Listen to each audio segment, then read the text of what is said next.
এক ছিল ছোট্ট একটা কচ্ছপ। তার নাম ছিল টুনটুন। টুনটুন খুবই কৌতূহলী।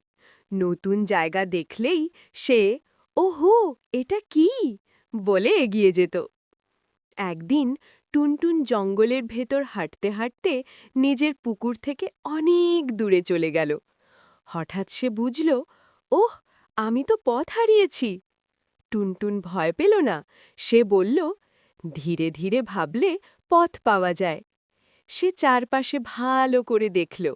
সূর্যের আলো যেদিক থেকে আসছে, পাখির ডাক যেদিক থেকে শোনা যাচ্ছে, সব মনে রাখল।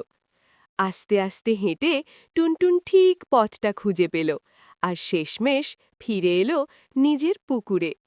পুকুরের সবাই খুশি। টুনটুন হেসে বলল, ভয় না পেলে বুদ্ধি কাজ করে। সেদিন থেকে টুনটুন হল বুদ্ধিমান ছোট্ট কচ্ছপ।